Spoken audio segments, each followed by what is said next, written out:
자, 오늘 본문의 말씀을 이야기해서 본문의 문맥적 위치를 좀 설명하겠습니다. 2장 3절에서 그들의 심판은 이렇게, 이 그들은 구약의 거짓 선지자들과 그리고 지금 신약교회에서 활동하고 있는 거짓 교사들, 이들에게는 반드시 하나님의 심판이 있을 것이다. 그런데 그 하나님의 심판이 분명하다고 하는 사실을 확증해 주기 위해서 오늘 본문에서 하나님 그 옛날 타락한 천사를 하나님이 심판하셨다. 그리고 이제 다음 주에 우리가 살피게 될 텐데, 옛날 노아 시대에도 범죄한 사람들을 하나님이 홍수로 심판하셨고, 소돔과 고모라 그 타락한 도시도 하나님이 심판하신 것처럼 반드시 하나님은 거짓 교사들을 확실하게 멸망시킬 것이다 라고 하는 논리적 구조를 가지고 있는 중에, 오늘 보면 4절에는 이제 타락한 천사들의 심판에 대해서 지금 베드로 사도가 교훈하고 있습니다. 저는 특별히 오늘 4절 말씀 한 구절을 가지고 이제 타락한 천사를 통해서 우리가 배워야 될 교훈, 타락한 천사가 타락한 이유를 기억하라 제목으로 말씀을 전하도록 하겠습니다. 오늘 먼저 4절 말씀을 한번 보겠습니다. 4절 어떻게 되어 있습니까? 하나님이 범죄한 천사들을 용서하지 아니하시고, 이렇게 되어 있습니다. 먼저 떠오르는 질문은 이것입니다. 천사도 범죄할 수 있는가? 그렇습니다. 성경은 천사도 범죄했다고 분명히 증언합니다. 우리는 천사를 하나님을 찬양하고 섬기는 영적 존재로 알고 있습니다. 근데 천사가 범죄를 하나요? 범죄를 할 수 있을까요? 하지만 생각해 보면 당연합니다. 대단히 중요한 사실인데 여러분, 이 세상에 자유의지라고 하는 것을 갖고 있는 세 존재가 있습니다. 첫째는 누구죠? 하나님입니다. 하나님의 형상대로 지음받은 두 번째 인간입니다. 그리고 하나님을 찬양하도록 지어진 천사, 이 세 종류가 자유의지를 가지고 있습니다. 자유의지가 무엇인가에 대해서는 지금 시간상 설명할 수 없지만, 이 천사와 인간이 자유의지를 가지고 있다는 건 대단히 중요합니다. 왜냐하면 하나님을 찬양하기 위해서, 하나님을 찬양하는 찬양이 진정한 찬양이 되기 위해서는 우리에게 자유의지가 반드시 있어야 됩니다. 하나님 우리 인간을 창조하신 목적을 이사야서 43장 21절, 우리가 잘 아는 말씀이죠. 같이 읽습니다. 이 백성은 내가 나를 위하여 지었나니. 왜 지었어요? 나를 찬송하도록 하기 위해서. 계시록에 보면은 이제, 그리고 그 외에 시편의 많은 구절들을 보면 하나님께서 천사들을 찬양하는 존재로 만들었습니다. 그래서 거룩하다 거룩하다 거룩하다, 하나님의 보좌 옆에서 하나님을 계속 찬양하는 사역을 하는 존재가 바로 천사들입니다. 그런데 하나님을 찬양하는 이 영광스러운 자리에 있던 천사들이 어느 날 교만해졌습니다. 스스로 하나님이 되고 싶었습니다. 그래서 하나님을 반영합니다. 하나님께 반영해요. 그러니까 이 인간의 자유의지를 가지고 인간도 그렇고 천사도 그렇고 하나님을 찬양하고 하나님을 경배하고 하나님을 예배할 수도 있지만, 그 자유의지를 가지고 하나님을 거역하고 하나님을 반영하고 하나님 말씀과 반대되는 길도 갈 수 있는 거예요. 자유의지가 있기 때문에. 그 옛날 그 오래된 그 인형 가운데에서는, 지금은 뭐 그런 게 흔하게 됐지만 옛날에 우리 딸들을 키울 때 그 인형이 있고 그 가운데 하트가 있고, 그래서 하트를 누르면 I love you, I love you, I love you 그랬습니다. 그렇죠? I love you 그랬습니다. 근데 그걸 듣고 제가 막 감동해가지고 웜이 이 인형이 나를 사랑한대, 막 눈물 흘려본 적 없어요. 여러분 그 고백을 듣고 감동해본 적 있으시나요? 근데 어느 날 최은미라고 하는 여자가 저한테 I love you, 그날을 저는 잊을 수가 없습니다. 그날을. 똑같은 I love you예요. 근데 차이가 있어요. 이건 기계입니다. 그렇게 돼 있어요. 누구에게나 I love you를 해요. 이것이 아무에게나. 그런데 최은미라고 하는 여자는 세상에 유일하게 누구에게만 여기서 목사님이라고 하면 안 되지. 김종수라고 하는 사람에게만 I love you를 해요. 이 말은 무슨 말이에요? 다른 그 어떤 사람에게도 자유의지를 가지고 그들은 사랑하지 않고 나만을 사랑하기로 결심한 거죠. 결단한 거죠. 고백한 거죠. 그래서 그 고백이 진짜 고백인 거죠. 우리가 생각하는 것 중에 하나님께서 아담과 하와가 에덴 동산에 선악과를 따먹을 거 알았을까요? 몰랐을까요? 알았어요? 몰랐어요? 알았어요? 하나님은 아담에게 자유의지를 주셨지만 아담이 그 자유의지를 가지고 언젠가는 타락할 걸 알았습니다. 그래서 창세전에 그리스도가 준비됐다는 얘기는 인간이 타락할 걸 아셨다는 얘기예요. 왜냐? 인간의 그 자유의지는 불완전하거든. 언젠가는 타락하게 됐어요. 쉽게 설명해서 어린아이에게 칼을 줬어. 이 칼을 가지고 놀면 아이는 언젠가는 아무리 조심해도 한 번은 다치게 돼 있는 것과 똑같아요.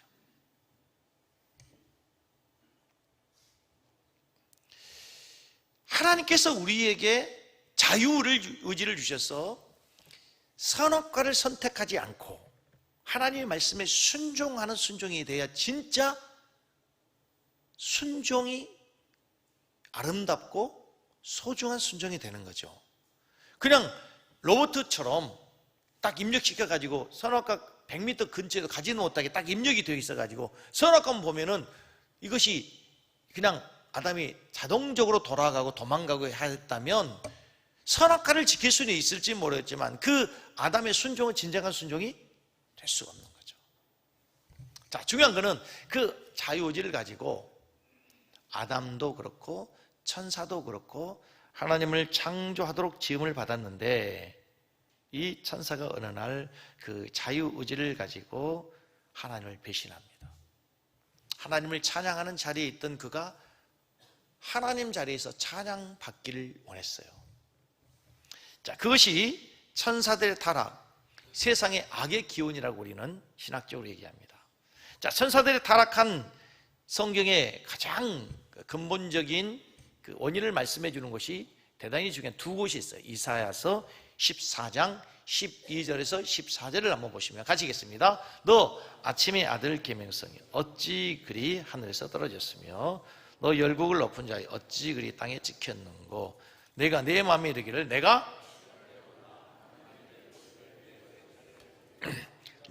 북극 지폐의 산 위에 저장하리라. 가장 높은 구름 위에 올라 지극히 높은 자와 비결이라 하도다. 오늘 이 이사야서 14장의 말씀은 당시에 가장 강력한 제국으로 흥왕하고 있는 바벨론 왕을 하나님께서 책망하고 심판하겠다고 하는 말씀입니다. 그런데 하나님께서는 이사야 선지자를 통해서 가장 강력한 권력과 가장 강력한 세력을 가지고 있는 이 바벨론 왕의 모습이 마치 누구와 같냐면 그 옛날 천사장 아침의 아들 계명성과 똑같다는 거예요. 이 아침의 아들 계명성을 단어를 그 헬라어 성경에서 라틴어 성경으로 번역된 최초의 성경을 벌게트역이라고 하는데 그 벌게트역에서 라틴어에서 루시퍼라고 번역이 됐어요. 루시퍼라고. 뭐라고 번역됐다고요? 그 기억해요. 그리고 천사장 루시퍼라고 그러죠. 들어보셨어요? 성경에는 루시퍼라는 단어가 나오지 않아요. 우리 성도님 누군가가 어떤 한 분이 저에게 루시퍼가 성경에 안 나오는데 왜 루시퍼가 천사장이냐라고 질문을 했어요. 그런데 루시퍼는 성경에 나오지 않아요. 그런데 라틴어 번역 성경으로는 오늘 이사야서 14장 12절에 나오는 계명성, 이게 루시퍼예요. 루시퍼. 그래서 이 루시퍼는 이제 전통적으로 교회 역사에서 천사장으로 통용되고 있었어요. 쉽게 되면 이런 거죠. 이만기 하면 우리는 딱 우리끼리 아는 얘기가 있어요. 우리끼리 아는 연상되는 이미지가 뭐예요? 천하장사, 힘이 센 이만기 같아. 그러면 힘이 센 사람 같아 라고 하는 말로 통용된 것처럼 이제 관용어가 된 거예요. 루시퍼는 천사장이에요. 천사장. 성경에 나오지 않지만 이 천사장이, 루시퍼가 계명성이 어떤 생각을 했냐면, 내가 어찌 그리 하늘에서 떨어졌느냐. 이유가 뭐냐면 내 마음에 이르기를 내가 하늘에 올라 하나님의 무별 위에 나의 보좌를 높이리라. 뿐만 아니고 내가 북극 지폐의 산 위에 자리한, 북극 지폐는 신들의 모임이에요. 신들의 모임, 신들의 그 회의, 거기서 제일 높게 올라가겠다는 거예요. 뿐만 아니고 맨 마지막 때 14절 한번 띄워줘 보세요. 가장 높은 구름 위에 올라 지극히 높은 자와 같아지리라. 가장 높은 구름에, 그러니까 하나님의 자리가 가장 높은 구름이라고 생각하는 거죠. 그 자리에 올라 지극히 높은 자 하나님과 같아지겠다, 비기겠다라고 생각을 했다는 거예요. 누가? 루시퍼가. 하나님을 찬양하는 자리에 있는 것만 해도 얼마나 영광스럽습니까? 하나님의 가장 가까이에서, 하나님의 보좌 곁에서 하나님을 찬양한 이 자리도 영광스러운데, 어느 날 이가 하나님의 자리를 차지하고 싶었단 말이에요.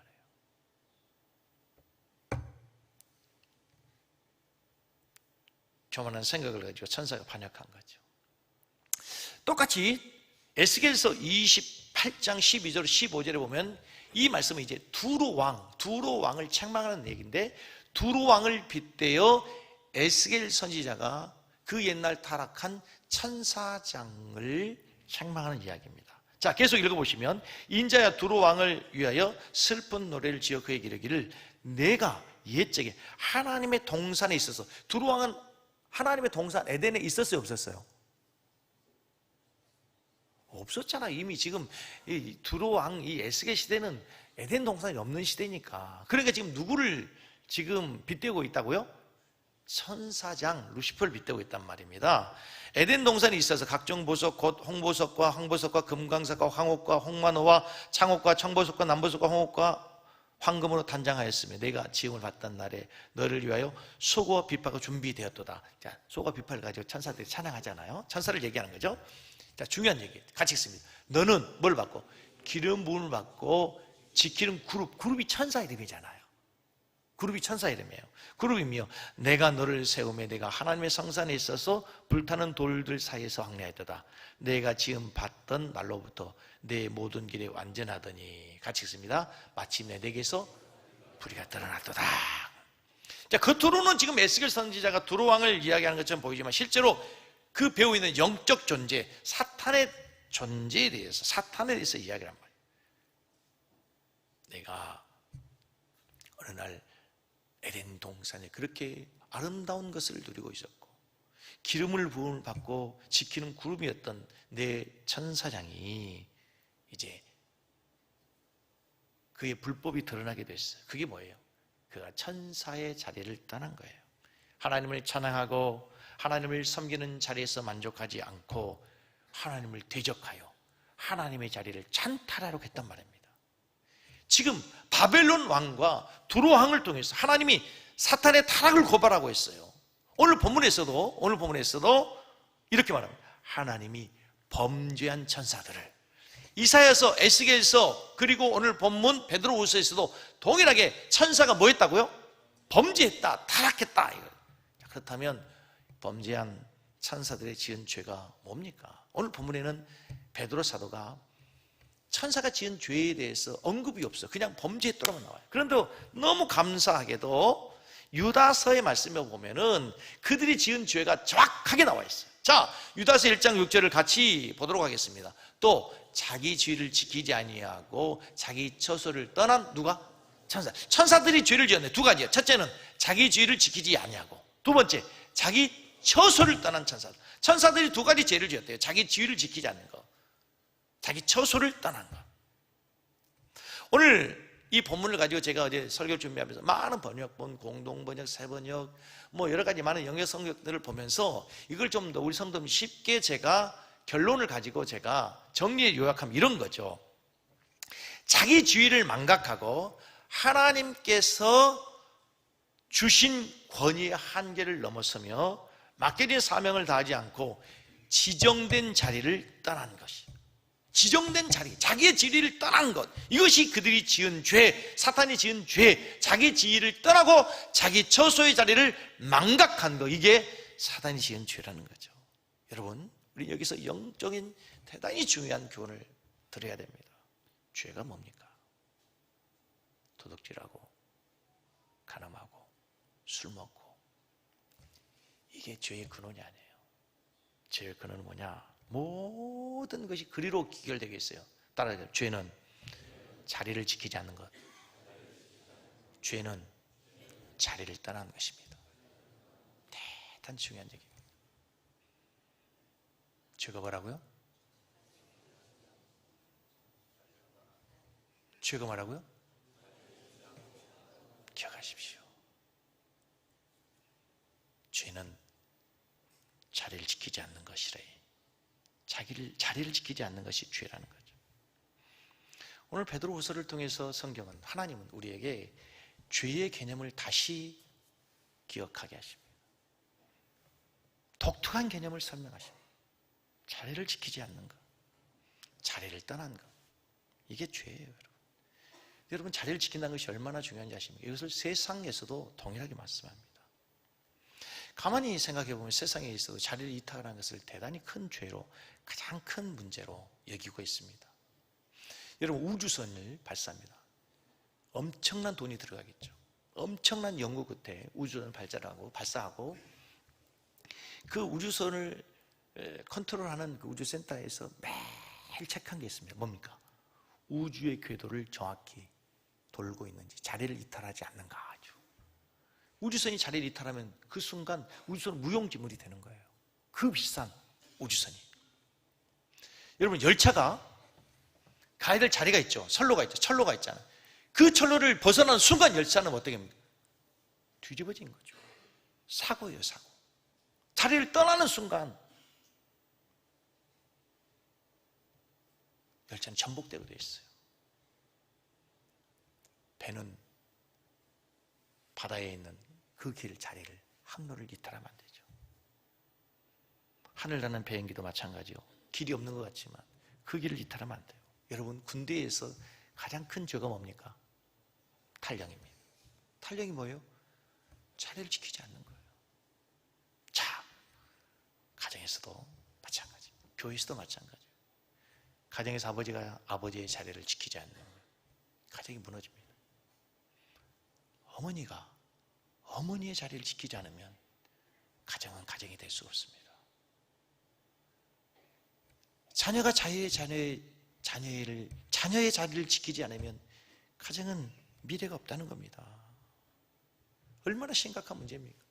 교회도 마찬가지. 목사가 목사의 자리를 지키지 않으면, 여러분, 제가 이 시간에 설교해야 될 이 시간에 담임 목사가 설교하지 않고 다른 데 있다면 어떻게 되겠어요? 교회는 끝난 겁니다. 여러분, 목사만 그러나요? 오늘도 찬양을 인도하는 우리 찬양팀이 찬양을 인도하니까 예배가 되는 거예요.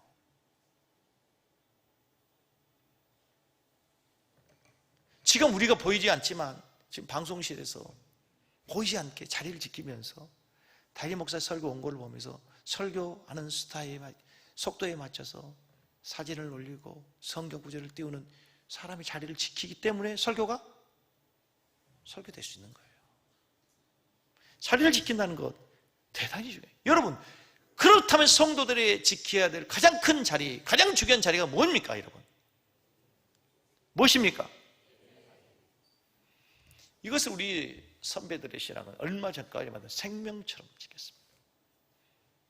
이걸 데드라인으로 절대로 넘지 말아야 될 주일은 생명을 지켰습니다.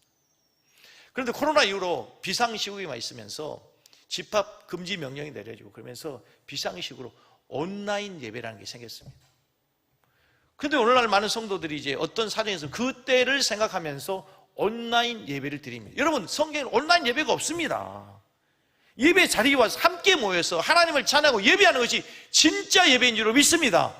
온라인 예배는 비상시에. 아니 목사님 옛날에는 뭐 온라인 예배 드리라고 하시면서 왜 그러십니까? 그때는 전염병이 창궐해서 어쩔 수 없이 하나님께 예배를 해야 되겠는데 모일 수 없으니 생겨진 거지. 그것을 그냥 일상적인 삶의 현장에서 온라인 예배를 할 수는 없다는 사실을 믿으시고, 여러분 예배 자리를 지키는 여러분 되기를 주의 이름으로 축복합니다. 성도는 성도 자리를 지켜야 돼요. 그 성도의 자리 기본이 뭐예요? 주일을 성수하는 겁니다. 예배 자리를 지키는 것, 그게 성도의 가장 중요한 신앙의 핵심이라는 사실을 믿으시기 바랍니다. 천사가 원래 있어야 될 자리가 뭡니까? 천사가 해야 될 역할, 천사 역할은 뭐 이것을 다 얘기할 수는 없겠지만, 길게 할 수 없지만 간단히 얘기하면 천사는 세 가지 일을 하게 되어 있어요. 첫째는 하나님을 찬양하고 경배하는 것이죠. 모든 천사들이 여호와를 찬양합니다. 거룩하다, 거룩하다, 거룩하다. 천사들은 지금도 하나님의 보좌 앞에서 하나님의 성을 높이고 찬양하는 거예요. 두 번째, 천사들은 하나님의 심부름을 하는 거예요. 가브리엘 천사 같은 경우는 하나님이 가봐라 해서 가브리엘이에요. 가봐라. 그래서 누구에게 갔어요? 요셉에게, 마리아에게 가서 잉태했다. 네게 태어날 자는 거룩한 자다. 요셉에게 네 아내 마리아를 태우기를 두려워하지 말아라. 하나님의 심부름을 온단 말이죠. 예수님께서 40일 금식하고 난 다음에, 사탄에게 시험받고 난 다음에 천사들이 나와서 예수님께 수종드는, 예수님 하나님의 심부름꾼이 뭐냐면 천사들이에요. 하나님을 섬기고. 근데요, 세 번째, 천사들을 우리 생각할 때 오해할 때문에 우리가 천사들을 훨씬 더 우월한 존재로 우리가 천사들을 흠모할 때, 아니, 성경은 천사가 우리를 흠모한대요. 여러분, 천사들은 히브리서 1장 14절을 같이 보시겠습니다. 잘 기억하십시오. 모든 천사들은 무엇으로?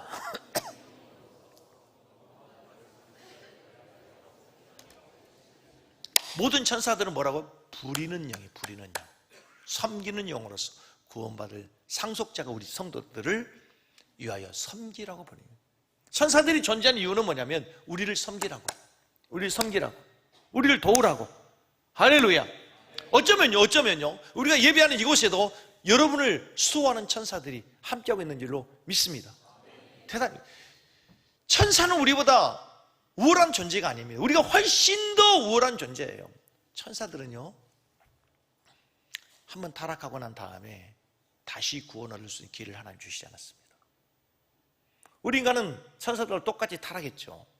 하나님을 배반했습니다. 그럼에도 불구하고 하나님은 우리를 구원하기 위해서 독생자를 이 땅에 보내시고, 아니 하나님이 친히 인간의 몸을 입고 이 땅에 오셔서 우리를 위해 죽으시기까지 우리를 사랑하시고 우리를 구원하여 주신 분이신 줄로 믿습니다. 자, 중요한 거는 천사들은 자리가 있어요. 천사들이 지켜야 될 자리, 예배의 자리, 사명의 자리, 섬김의 자리, 그 자리를 지켜야 진짜 천사가 천사 되는 거예요. 그러나 천사들이 범죄했어요.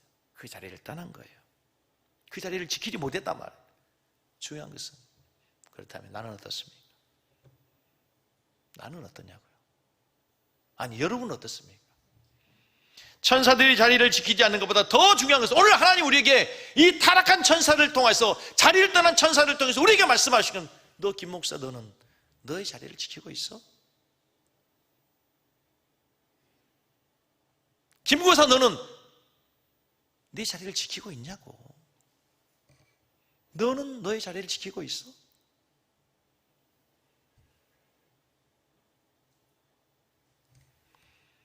타락한 천사에게서 우리가 무엇을 배워야 됩니까? 오늘 설교 제목이 타락한 천사에게서 배워야 될 교훈. 여러분이 자리를 지키고 있습니까?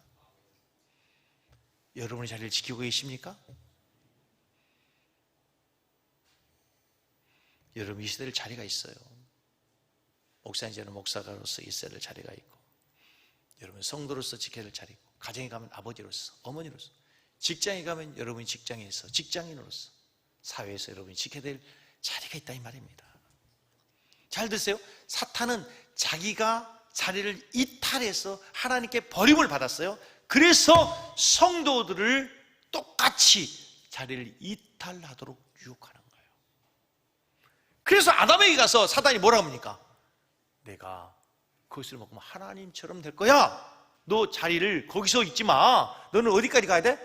하나님의 자리에 갈 수 있다고. 누가 그랬어요? 자기가 그랬잖아. 무서운 거 아닙니까? 사단의 전공이 뭐냐면요, 자리 이탈죄, 자리 이탈죄. 자기가 자리를 이탈하고 난 다음에 버림받고 난 다서 이제 모든 성도들하고 늘 그 자리를 이탈하도록, 자세히 보면 모든 죄는 다 이 자리를 이탈하는 죄예요.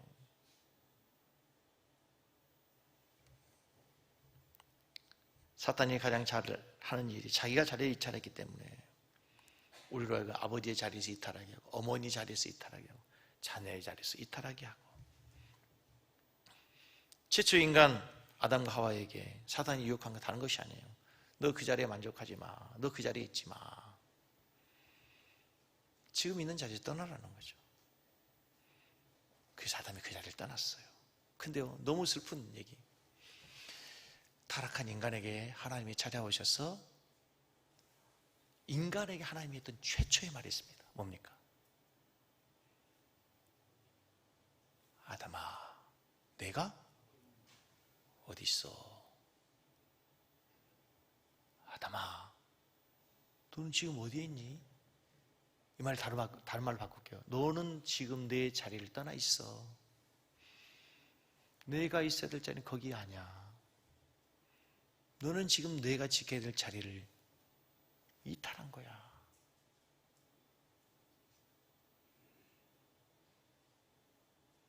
사랑하는 성도 여러분, 오늘 하나님 우리에게 물으시는 거예요. 김 목사, 김 집사, 김 권사, 김 장로, 너는 지금 어디에 있어? 너 자리 지키고 있는 거야? 생각해 보면요, 아름다운 것은 자리를 지키고 있는 겁니다. 있어야 될 자리에 있는 거죠. 이 마이크가 여기 있기 때문에 아름다운 거죠. 마이크가 뽑혀가지고 떨어져 있다 생각해 보십시오. 흉물이 되는 거죠. 쓰레기 되는 거죠. 넥타이가 이렇게 있으니까 예쁘잖아요.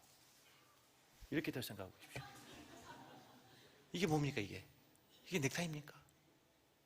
넥타이면 넥타이죠. 안 하는 것만 못하죠. 지금 제가 넥타이 얘기하는 거 아니에요. 우리 자신을 얘기하는 거, 우리 자신. 우리가 있어야 될 자리에 있어야 아름다운데, 오늘 이 주일날 뭐 휴가라고 또 뭐 어디 가서 또 지금 그건 아름다운 게 아니라니까. 있어야 될 이 자리에 있어야 있는 거죠.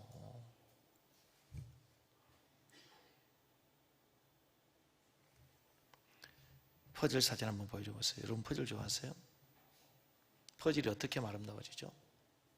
이게 1000피스 퍼즐을, 이게 다 지금 해바라기 그림이기 때문에 1000개의 퍼즐을 가지고 이 해바라기 똑같이 거의 비슷한 그림을 맞추려면 얼마나 애를 쓰고 얼마나 노력해야 되겠습니까? 근데 지금 마지막 딱 하나, 저기 만약에 없다고 생각해 보십시오. 하나 다시 보여주시면 이렇게 됐다고 생각해 보십시오. 그러면 이것은 퍼즐이 완성될 수가 없는 거죠. 퍼즐이 아닌 거예요. 얼마 오래 전은 아니고 얼마 전에 저희 딸들이 이제 지니 엄마가 자꾸 깜빡깜빡 한다니까, 엄마 치매 예방에 퍼즐이 좋다고. 또 이제 여자들이 또 이게 또 귀가 얇잖아요. 그러니까 금방 어디 그 마트를 가가지고 이만한 퍼즐을 사, 1000피스짜리 퍼즐 긴 거 며칠을 맞췄어요. 며칠을. 근데 어떻게 하다 보니까 세 개가 없어. 세 조각이 죽도록 맞췄는데 1000개 중에서 997개를 맞춘 거잖아요. 그러면 99.7%를 완성한 거야. 학교에서 점수를 99.7을 맞으면 A 플러스죠. 최고죠. 그런데 퍼즐에서는 그거 뭐죠? 쓸모없는 거거든요. 쓸모없는. 저는 거기서 놀라운 사실을 배웠어요. 설교 준비하다 그 생각이 문득 나면서, 여러분 우리 성도들이 이 자리에 있어요. 지금. 우리 성도 한 사람 한 사람이 퍼즐 조각으로 생각해야 돼요. 우리 하나님 앞에 온전한 예배를 드리는데 여러분 기억하십시오. 여러분이 한 사람이 빠지면 퍼즐 하나가 빠진 거예요.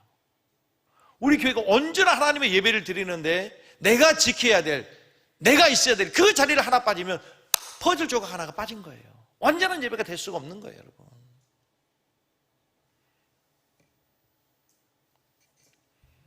사람 보기에는 어떨지 모르겠지만 퍼즐에서는요, 더 중요한 조각도 덜 중요한 조각도 없어요. 하나 없으면 불완전한 거예요. 물론 더 중요하게 보이는 퍼즐이 있을 수 있죠, 가운데. 그렇죠? 그 퍼즐은 중요하게 보일 수 있을지 모르지만 여러분, 메인 가에 구석진 곳에 하나 없어도 그것은 완성품이 될 수 없는 것과 똑같아. 그래서 내가 있어야 될 자리, 내가 있는 자리가 그렇게 중요한 거예요. 옆에 계신 분에게 이렇게 인사하겠습니다. 집사님이 계셔서 너무 감사합니다.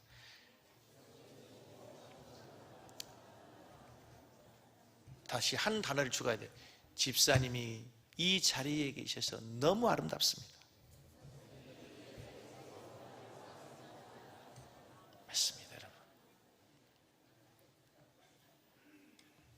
지금 내가 행복한 것은 당신이 그 자리를 지키고 있기 때문입니다. 우리가 아름다운 것은 누군가가 우리 곁에서 우리 자리를 지켜주기 때문인 것이죠.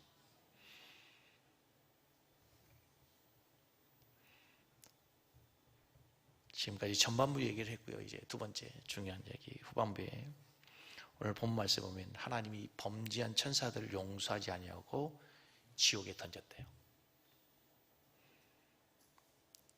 어두운 구덩이에 두셨대요. 심판 때까지 묶어두셨대요.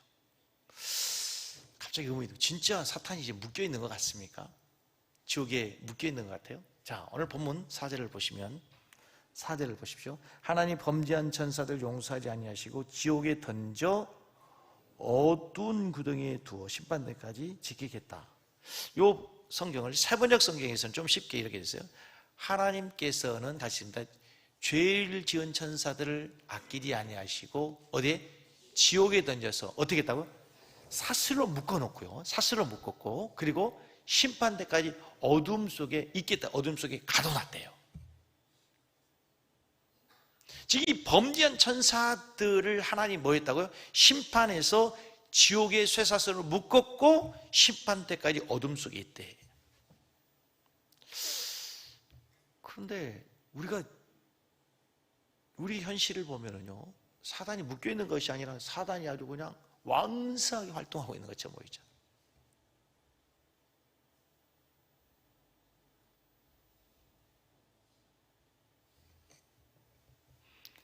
쇠사슬로 묶여있는 것이 아니라 막 사단이 여기저기에서 팔을 치고 다니는 것처럼 보이지 않습니까?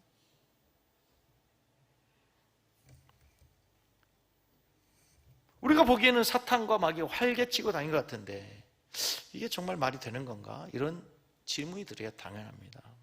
그럼에도 성경은 분명히 어둠과 흑암의 영원한 결박에 있다고 했어요.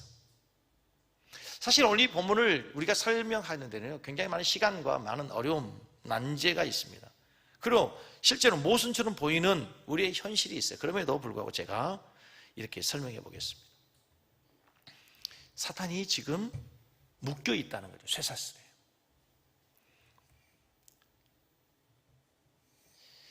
사탄이 자유스러워 보인 것 같지만 전혀 자유롭지 않고 묶여 있다는 거예요. 우리가 우리의 주변을 보면요, 자유를 누린다고 생각하는 사람들, 자유롭게 사는 사람들, 더 깊이 가서 보면 그 사람들은요, 속박에 묶여 있는 사람들이 많습니다. 예를 들어 마약 중독자들. 그 사람들이 마약을 하면서 극도의 쾌락과 자유를 누린답니다. 로버트 할리라는 사람이 마약을 했었죠, 경험에. 그분이 쓴 글에 보니까 그런 내용을 봤어요. 어디서도 경험할 수 없는 황홀함, 쾌락. 마약을 하면서 그는 자기가 갖고 있는 근심, 걱정, 스트레스, 연예인으로서 갖고 있는 여러 가지 많은 어떤 그런 것들이 전혀 생각나지 않고 정말 극도의 자유를 누린 것 같았대요. 어마어마한 자유를 누린 것 같아요. 그런데 사실은 우리는 압니다. 그것이 자유가 아니고 그 사람은 오히려 뭐죠? 묶여있는 거죠. 마약 중독이라는 게 묶이는 거 아닙니까?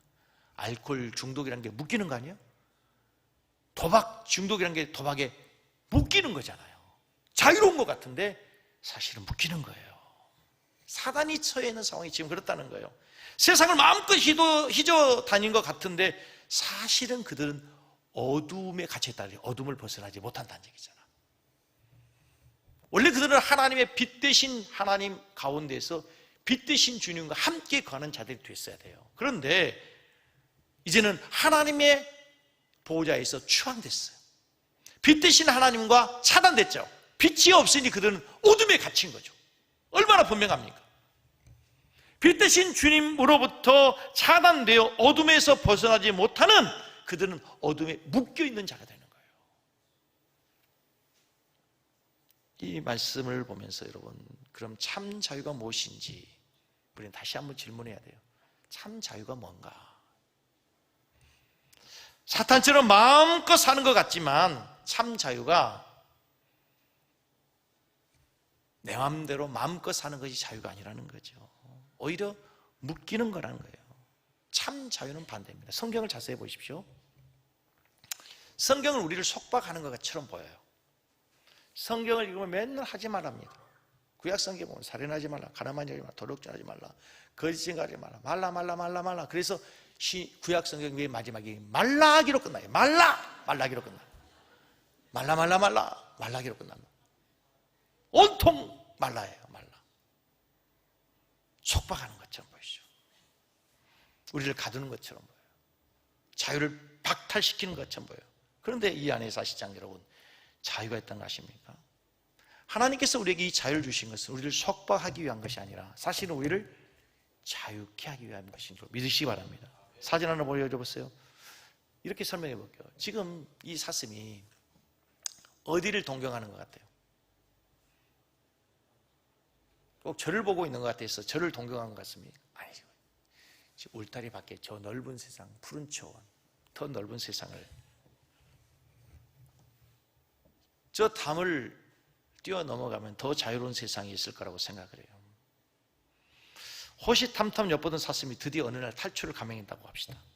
울타리를 뛰어넘었습니다. 와, 좋구나. 기쁨도 잠시 그를 기다리고 있는 것은 뭡니까? 그를 기다리는 포획자가 그의 목을 물고 그의 생명을 뺏어가죠. 그의 몸은 갈기갈기 찔겨지고 말 거예요, 여러분. 역설적이게도 자기를 속박하고 있다고 생각했던 그 사슴의 울타리는 자기를 지켜주고 보호해주는 울타리, 자기의 자유를 지켜주는 울타리였다는 것이죠. 하나님께서 우리에게 주신 명령도 마찬가지예요.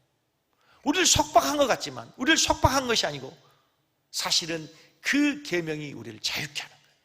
진리 안에서 우리를 자유케 하는 거예요. 베트남전에 참전한 많은 미군들에 대한 그 연구를 보면요, 재밌는 결과를 제가 하나 읽게 됐습니다. 전쟁은 참혹한 거죠. 무서운 거죠.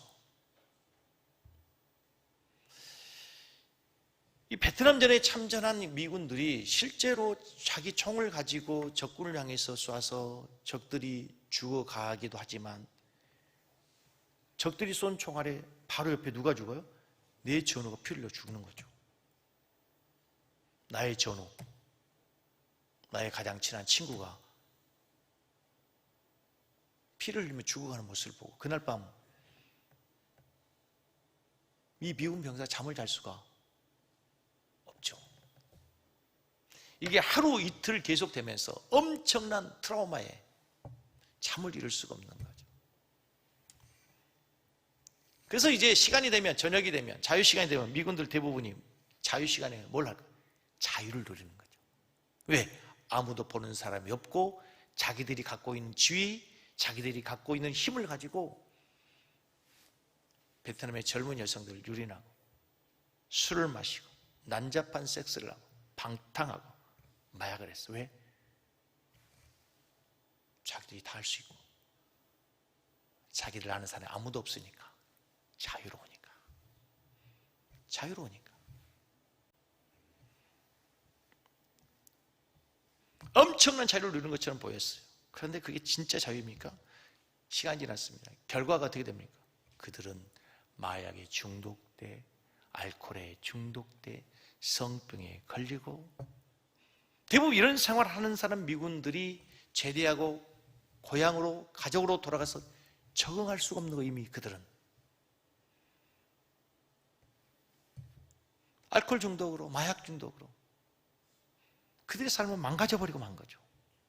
반면에 비록 소수이지만 신실한 그리스도인들은 바보라는 말을 듣기도 해요. 옆에 있는 친구들이 유혹하는 말을 거절하면서 때로는 왕따를 당할 수도 있어요. 그럼에도 불구하고 그들은 자기 방에 앉아서 성경을 보기도 하고 기도하기도 하고 자기의 가족들 사진을 놓고 가족을 그리면서 그날을 기다리는 거, 참고 인내한 거죠. 아내에게 편지를 쓰고. 이런 자유를 놓치는 것처럼 보일 수 있어요. 그러나 전쟁이 끝난 후에 그들은 가족에 돌아와서 진정한 자유, 진정한 행복을 누릴 수 있는 거예요. 현재 주어진 자유를 포기했는데 그들이 얻은 것은 진짜 자유였다는 사실 아십니까? 우리 성도면 이 둘 중에 어떤 자유를 지금 추구하며 살아가고 계십니까? 여러분, 어떤 자유를 원하십니까? 자유라고 다 같은 자유가 아니라는 거죠. 지금. 자, 저희 딸이 피아노를 전공했습니다. 제가 피아노를 치면요 엄청 더 자유롭게 칠 수 있습니다. 박자, 무시, 음정, 무시, 음표, 무시 마음껏 칠 수 있어요. 나도 자유롭게 피아노 칠 수 있어요. 칠 수 있죠. 그런데 그것은 연주라고 할 수 없습니다. 자유지만 아무것도 아닌 장난에 불과한 것입니다. 피아노를 전공한 딸은 나는 신기한 게요, 막 찬양하는데 안 보고 막 하는 거 있잖아요. 반주하는 사람들 보면 기타 치는 사람이 막 한단 말이에요. 안 보고. 그렇죠? 우리는 화나서 이 할 때마다 막 반 보고 하면서도 안 되잖아요.